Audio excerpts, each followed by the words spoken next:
Hey everybody, welcome to this episode of Pensado Place.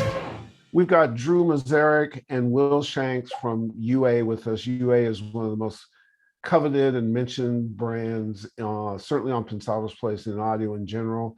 And these gentlemen went back to Detroit, went to the legendary Motown studios called Hitsville, and have created a couple of plugins in the Hitsville suite that emulates exactly that classic sound that you can get hold of and you want to get hold of it. We had a great conversation with them, was just blown away at how in depth they went to honor the sound, capture it accurately, pay homage to the studio, and then bring it to you, which you can get right now at a great rate. So I'll let them explain it all to you. Enjoy our conversation. Here's Drew and Will from UA. How are you guys? Doing great. Herb, thanks for having us. Thank you. Now, what does everybody do here? Because you guys are specialists. Will, what do you do? I am a product designer. I'm a senior product designer, mostly for the plugins, dabble in the hardware a little bit here and there, but generally, yeah, I've been the guy behind the plugin development for a long time. You are a really important thing. A lot of people owe you because you guys plugins are incredible. And then Drew, how about you, bro? Yeah, so my title is a technical marketing specialist, but essentially I'm kind of like the UA community guy. You know, some of your listeners might know me on Facebook as Drew at UA. So I interact with our users both there and on social media. So I'm kind of around to make sure that all the cool stuff that Will makes, like our users kind of know what's cool about it and can kind of make the most of it and get the best out of it. I can't underscore how important that service is. I call it concierge services. Yeah. Because when somebody has a jam, they need to get out of the jam or get through it or be able to talk to somebody. And we have often advocated that you can tell a company's product often by getting to know their people. Yeah. How much people care about it, if they're musicians, what's their background, they're passionate about it. So kudos on you. Now, moving forward, God knows I came up and Dave came up in the Motown era. It has never really gone away, but we came up while it was happening. And you guys had the good taste and good graces to go back and create an emulation around Hitsville, their original studio back in Detroit. Tell us about that. What a phenomenal idea. Yeah, well, it started because one of our colleagues lives in Detroit, or he was born in Detroit, and went back home for the holidays. And he had never taken the tour at the museum. So on a whim, he just decided, I'm taking the tour. And then, speaking of great taste, this guy has great taste. And he took the tour, and I didn't even know about this, but there's a moment in the tour when you're in 2644, one of the two houses, there's a hole up in the ceiling, and you see that it's the open attic, and you can just talk or yell or just sing right up in there, and you can activate that chamber. And you can hear what it sounded like on those records. So my colleague came back from his trip and said, Will, hey, we got to get something happening with the Motown Museum because it's instant Motown sound when you're on that tour and you can just talk right up or sing right up into that chamber. That's amazing, man. Thanks for sabotaging my first question. I was going to do the whole thing. Yeah, but that's how it started, a tour. And it really didn't take all that long for us to make connections and get a deal happening with them. They were happy. They didn't really know about us. They're not audio people like all of us here. They're a museum first and foremost, right? And they've done a spectacular job preserving the history there. And if you don't know much about the Motown Museum, I'd say to everybody, you owe it to yourself to get into it a little bit. And if you can, take the tour someday. But they're doing so much great work right now. They're refurbishing all the surrounding neighborhood. They're turning it into a venue, a recording school. They're doing so much great work right now. It's fantastic. Wow. And then the process of capturing it and doing stuff with it, walk us through that. Sure. Because there's an obligation to get it right? The history sort of demands that, correct? Correct. I mean, every project we do, there's always a kind of method actor get into character process of learning about whether it's a piece of analog equipment.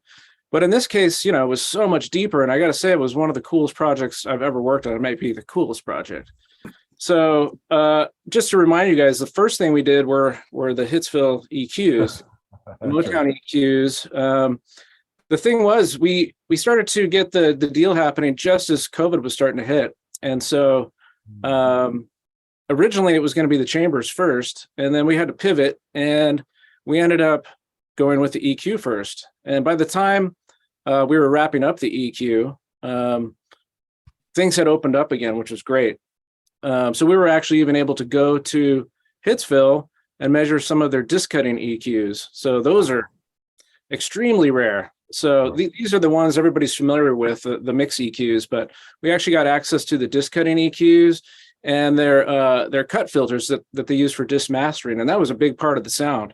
That's what had such hot records. It was one of the fastest. They got the really hot Motown records. You guys know, it's like their 45s were way hotter than everybody's, and they sounded great. Absolutely. At any one time, was Barry Gordy in charge with either one of you were there? No, Barry's, he's pretty much retired. All my interaction was with Robin Terry.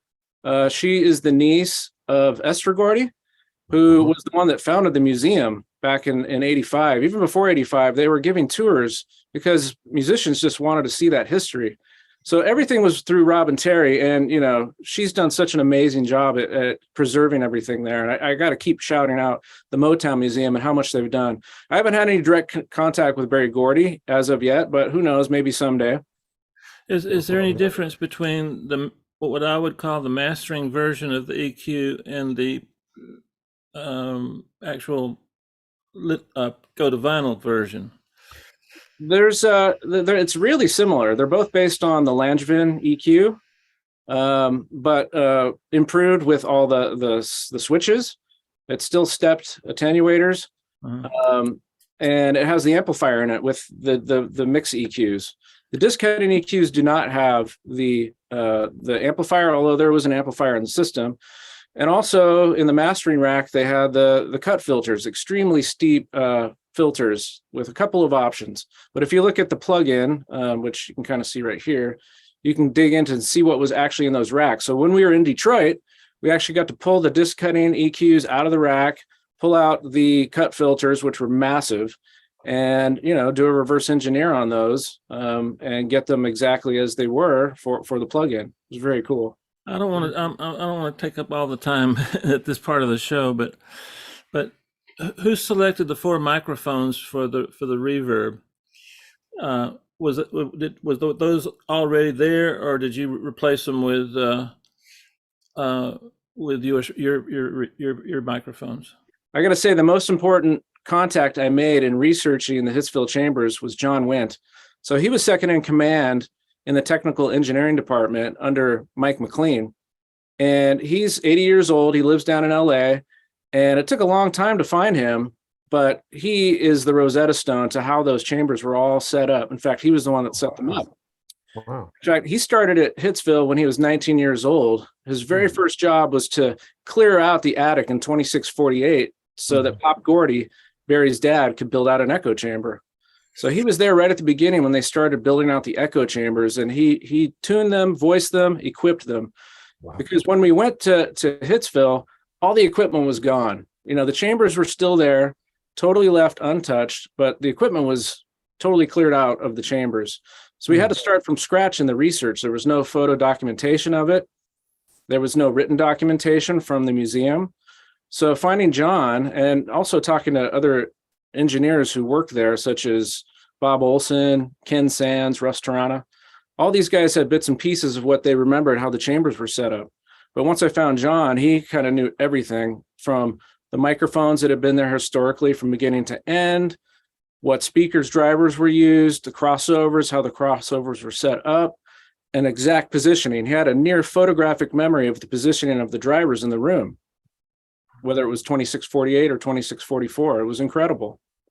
You don't need any suggestions from me, but man, it would be fascinating to hear Stevie Wonder said about recording there, what Diana Ross said about recording there, what Smokey Robinson said about recording there. So in your further series on the Hitsville thing, you can do that kind of interview series. Just take it from here. You don't have to give any contribution. But like I have a dear friend who's close to Stevie, and he was a kid when he was in there doing it, and somebody who is such a master of music and recall and so forth. He bound to have interesting stories that would illuminate what you guys have now emulated and so on and so forth.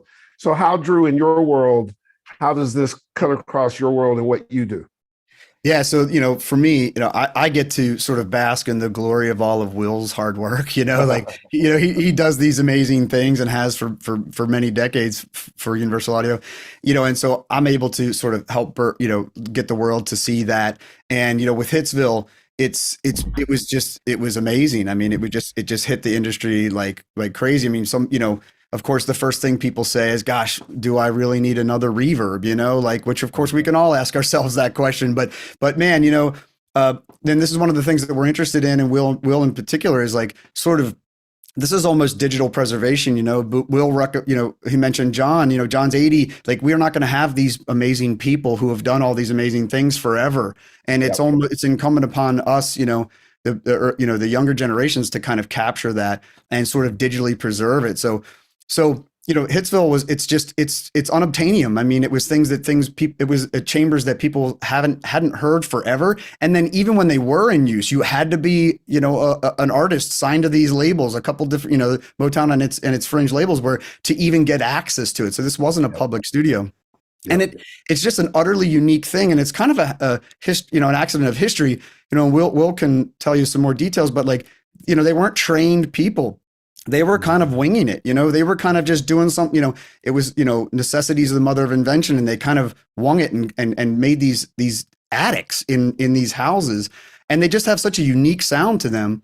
And they tweaked them and tweaked the mic positions and the drivers that were used. And in some cases they were blowing drivers and replaced other drivers. And in some cases it was experimental. So it really, and it arrives at such a unique sound. And as an engineer myself and a mixer for a long, long time, it's like anytime you can put something on there and get an immediate sort of reaction, an immediate uniqueness, and an immediate spatial positioning and flavor. It's not just for retro recordings too, by the way. This plugin is amazing in all manner of productions. It's just instant vibe, instant unique space and feel. So I was able to sort of bask in that glory, and the world gets to benefit from all that hard work because it's great stuff.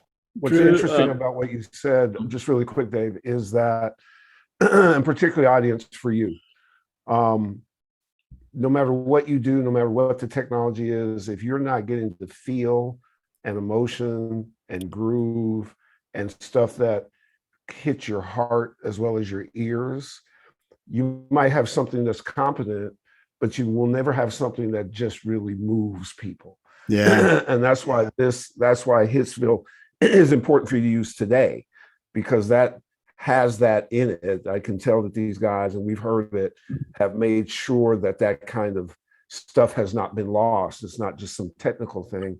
And that's never going to be replaced in the creative arts. And so we're all about the vibe. Yeah, we're all about the vibe and giving users stuff that's going to make an immediate impact on their productions for sure. Drew, this is the most important question of today. Uh-oh. Who came up with using a grease pencil on the EQ? Brilliant. When you move the microphones and the reverb, the cables move with the microphone. Yeah, Will, that's Will, man. The door to the chamber opens and closes. Yeah. And there's a precedent for that. Yeah, that the Capitol Chambers plugin, which Will also oversaw, we did a similar thing with the door. And it's just all those little touches. That's what kind of makes them really fun. It feels like it's alive when you put it on your screen on your computer. It makes it, I don't know, it warmed my heart. Yeah, I'm sure we'll have more to say on it. I was there during a period of my life where I don't remember much, but those rooms were the studio rooms were so small. Yeah, they are so small. but man, on kudos on putting those little touches on the plug-in. I really like them. Warms my heart. Well, thanks. A lot of thought goes into every project we do, but this one, again, just as I think we all feel here, it was just a labor of love that deserves that sort of attention and respect. Yeah. And really, it just lent itself to doing all that anyhow. Back to your question, Dave, about the microphones, it kind of led into what I needed to say about John Windt and all the research that went into it. But, the microphones, all the microphones that are options in the plugin are all mics that at one time or another were used in those chambers. Wow. Wow. That's incredible. They started with the RCA 44 as the original mic. Eventually, when the driver moved to this Bozak mid-range 8-inch driver with the EV tweeters, they started using a 545, a Shure SM57 style mic. Mm-hmm. At one point, Hitsville was using KM86s exclusively. That was actually after John Windt left, and it was Mike McLean. They decided to get rid of every mic and make every mic a KM86, which is kind of funny. But of course, they ended up using them in the chambers as well. Is a KM86 a Neumann mic? That's the Neumann multi-pattern mic. Yeah, small diaphragm. Okay. So whether it's the mics or the drivers or the electronics that support that, it's all the stuff that they use at Hitsville for those chambers. The sort of the real quintessential chamber sound is 2648, which was the first house, same house where the studio is. That's the one that Pop Gordy built without any technical knowledge. They said, "Hey, Pop, just go up and build us an echo chamber," and he did that. The original setup was good, but then John, just kept playing with it, working with some of the engineers. He'd be up there moving things around, and he finally settled on this pretty unorthodox setup of having the drivers firing into the corner and then having a microphone pointing right down into that corner to pick up the sound. It wasn't a perfectly made chamber. It was just whatever could fit in that attic. Mm-hmm. And, it had some flutter echo. It had a certain, cubic volume to it that luckily ended up being very magic. And that was the chamber that everybody fought over. It just had that special magic to it that was the Motown Sound. And then later they decided, okay, we're going to make another chamber. We need another chamber. So they started the construction for 2644's chamber at Mike McLean's direction. And that they put a lot more technical thought into, like, what's the idea of cubic volume? What should the shape of it be? Of course, it's still constrained by the shape of that attic, but they ended up with something that sounds a lot more classic in terms of what you might expect from a chamber. And at first, people didn't really like it because they were so used to the sound of the 2648 chamber. But of course, over time, you just accept the tool that you have. And I think people finally realize, okay, this is a great chamber for strings and for certain sources, drums. And then they could use those two chambers, to support each other and some of the other spatial effects they had. They also had an EMT 140. So they were pretty well equipped as a studio. They were pretty well equipped for effects and for inputs and everything else. It was a fantastically built studio all around. The attic was like, I'm sorry, Herb. The attic was like that, I've never seen another ceiling in a chamber that wasn't flat. And I've seen Capitol, I've seen a lot of them, but did both of those, do you think that contributed a uniqueness to the sound? I think that had to be part of it. I mean, like I said, 2648 was not built in an ideal way. It has some parallel surfaces, but it's still pretty lumpy and weird in there. It's made out of 1/4-inch hardy board equivalent, what we would call hardy board these days. And then 2648 was built out of 1/2-inch cement board. And I do think, just the shape of it lends something unique, but I don't know. It's almost like an army tent in 2648, the shape of it. Yeah. If you look at it while you're in there, we can put up some images so you guys can see. It's definitely not perfectly symmetrical by any means. Yeah. But it does have some flutter, which is cool too. So the way they set up the speakers and mics kind of minimized a bit of that slap and just gave a really nice immediate reverb to it.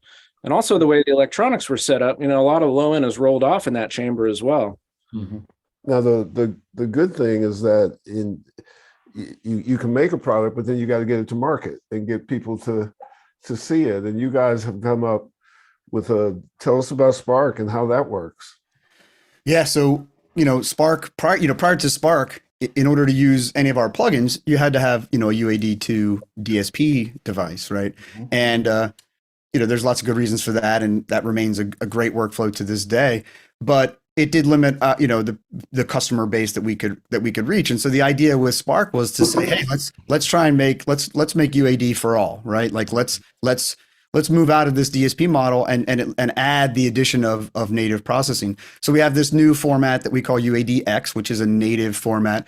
And Spark is the way in which it's the best way for customers to get all of those UADX plugins and get access to that without any hardware, right? So doesn't matter what interface you use, doesn't matter what computer you use, Mac or Windows, doesn't matter what DAW you're using. We support VST3, AU, and AAX. And so basically, the idea is to give access to these great plugins for everybody, including Hitsville, right? Hitsville Chambers. We started out UAD Spark with a collection of, we started at 19, and we're now up to 26. Depending on when you're watching this, we will have undoubtedly added more. So I always recommend users go to spark.uaudio.com to see the current list. But we're talking a great collection of some of the basic fundamental stuff: Studer A800, Neve 1073s, of course, LA2s, all three types that we've released, 1176s, all three types that we've released.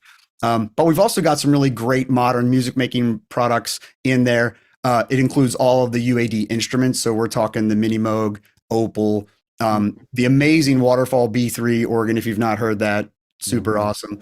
As well as Polymax, which is a new poly synth that we just released recently. So, and then you got effects, like the Lexicon 224, which Will, oversaw, as well as the Galaxy delay and spring reverb. So it's really an amazing collection of native plugins that, for all levels of music makers, whether you're just getting started and you need a nice suite, or if you're a pro, like myself, I use these things every day in my work. So yeah, it's a great collection, and it's all native, and it's, we call it UAD for all. So it's a really great package. It wouldn't be a show without me asking a stupid question.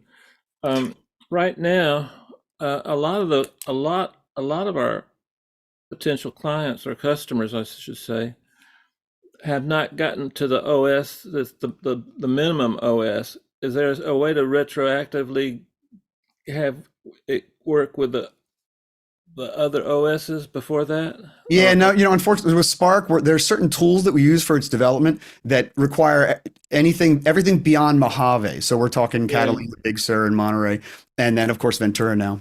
Yeah. So yeah, it's we can't go back earlier than that. I kind of thought that. Yeah. However, you got an amazing tool and amazing pricing. If anybody has watched this, you can see the degree of detail, but not only that, the degree of passion. Herb. To really respect what it is and offer that tool to people, and it goes even to the museum and beyond the chambers. Like I always say that, it's probably boring at this point in time, but it's a privilege to be able to be a steward of pop culture. And part of that responsibility is to really respect it and be genuine about it. And it is, first of all, it's always clear in UA stuff, but this is why we wanted to have you guys on, so it's one thing to hear about UA. It's another thing to talk to the people who are doing it. That's a whole other level of thing. And just as we suspected, it just could not be a higher degree of diligence and care. And kudos to you guys, and to the audience. Run to your computer, spark up. I mean that in a good way.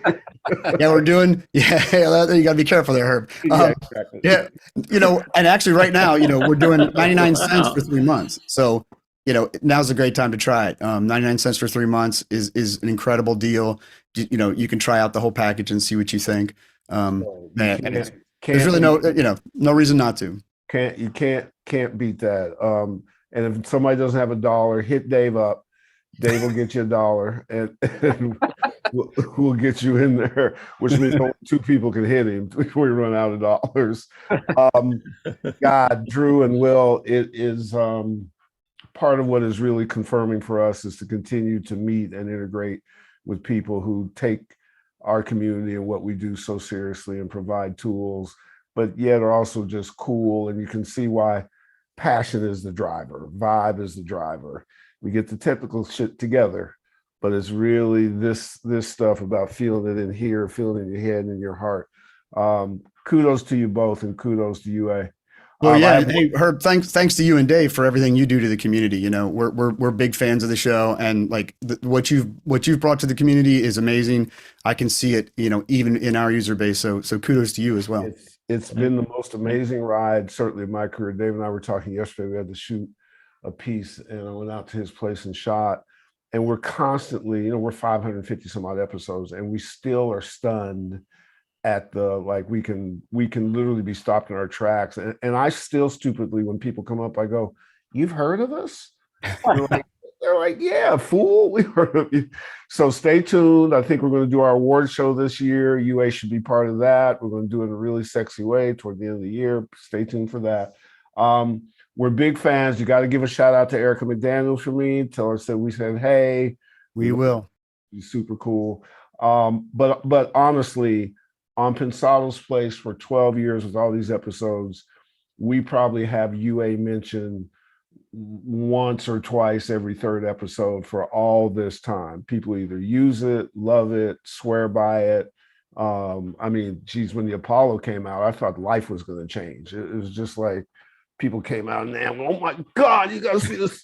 So again, kudos. I know it comes from a place of care and love.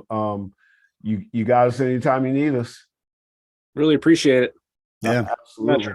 Herb, can I ask one more question? No, we got to get out. Okay. Describe dynamic room. Okay. Go ahead. Ask the question.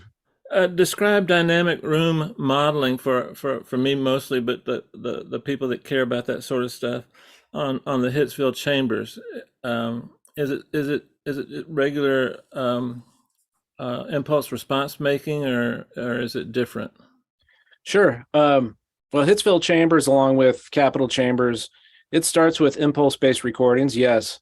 But the way within these products that you're able to move the mics around inside the room is the element that we call dynamic room modeling, where as you drag the mics closer to the source, you start to build up proximity.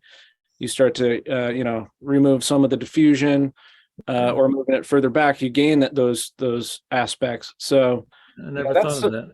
Yeah, that's some of the secret sauce of what we're doing, kind of beyond just straight impulse-based recordings. I mean, the impulse-based recordings themselves, we're putting a lot of thought into them and making sure they come out absolutely perfect at the source first. So there's a lot of processing and care that goes into just that part of it. I mean, we could talk another hour just about the process of getting good captures. Yeah, we'll talk a little bit about, like, with Hitsville in particular, how we modeled the different drivers separately so that you could actually control them. You know, the quote unquote EQ parameters that are inside of Hitsville aren't just EQs. Maybe we could touch on that real quick. Sure. Yeah. So one innovation within the Hitsville Chambers product is we captured the two sides of the crossover independently. So in other words, capture the tweeters and then capture the mid-range driver. And that gives the ability to control the two sides of the crossover as a low and a high component of EQ. And there's something completely different and amazing about that ability within the plugin. So next time you try the plugin and you're in 2648, play with those controls and understand that you're actually, bringing down the mid-range driver or bringing up the tweeters. It's totally different than just EQing. Yeah, you're like reaching into the chamber and making adjustments in real time, as a matter of speaking. We've got to run, but man, I tell you what, thousands and thousands of impulse responses recorded. Has to be.